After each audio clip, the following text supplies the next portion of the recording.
guys, and I've got Daisy down here in a jumper, so you may hear her just like that. Hope she's not too distracting. But I want to talk about how I construct before smocking. Now, it is not necessary to construct before smocking. It is definitely a personal preference. If you prefer to smock before you construct, then that is all well and dandy. You don't really need to watch this video.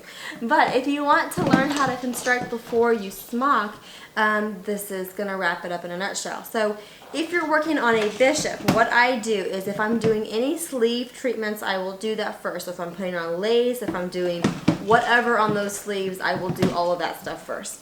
Except for hand embroidery. You don't want to send hand embroidery through a smocking pleater. So, but anything that's flat, I will do that first.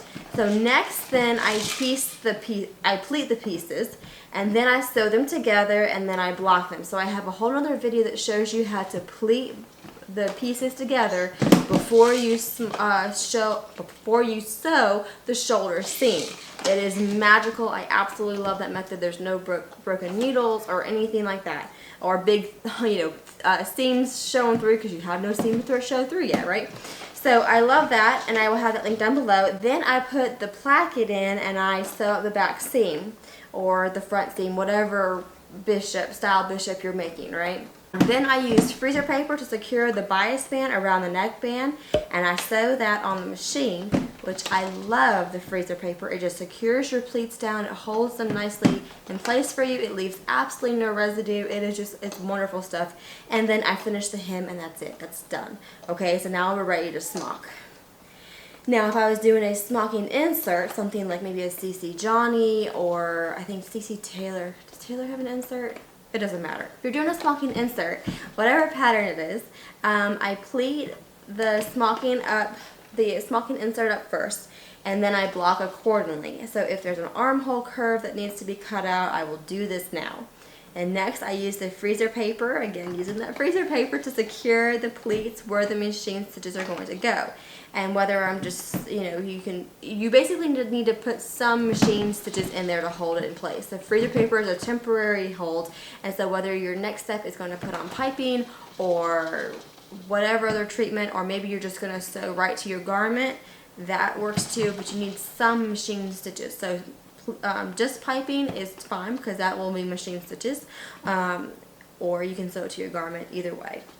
I hope that makes sense. And then I do this for both sides of that insert. So I will do it for the top of the insert, and I will do it for the bottom of the insert, and then you are good to go, right? You can continue to construct your garment like normal, because now you've got one piece. So you've done the front insert. It has like a insert right below the yoke or something. Now you've got the top of your yoke to the insert, and then you've got the bottom skirt, whatever, to your insert. And now you can proceed as normal.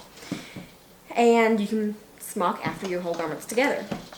So smocking under a yoke, it's the same as an insert, except it's easier because you don't have that bottom skirt or whatever, the bottom bubble, that bottom piece, whatever it might be in your case.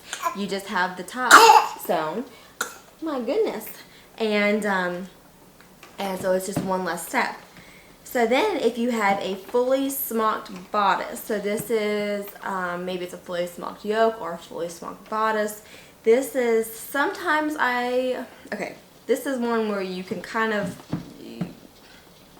you could go either way on this one. And sometimes I smock this first depending on my mood. So if though I'm trying to smock it after construction, I will pleat up the fabric, I will block accordingly.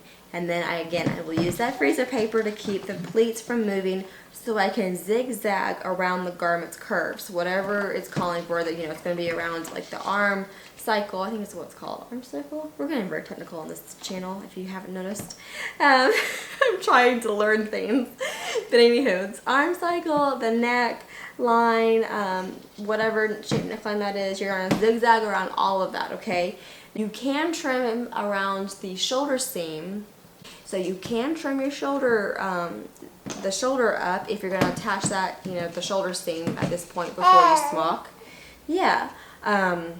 So if you have to cut through your pleating threads to continue, like say you have to do like a French seam or something of that sort, I've got tickle my nose. What you're going to want to do is you're going to want to pause, do your smocking, and then proceed, because now your smocking will hold the pleats together.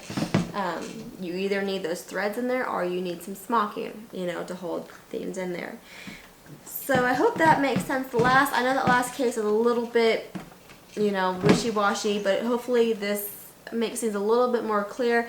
And then in all these cases, I leave the pleating threads in the smock piece and I continue with the construction, okay? And then I smock. I can't reiterate that enough. Leave your smocking threads, those pleating, not smocking threads, leave those pleating threads, the ones that are holding your pleats in place, you know, from your pleater. Leave those threads in place until your construction is all done and your smocking is in there. Otherwise, you're going to have yourself a bit of a hot mess. If though you have any questions, of course, put them down in the comments below and I will do my best to answer them. And as always, I appreciate y'all for watching and I'll catch y'all next time. That was good.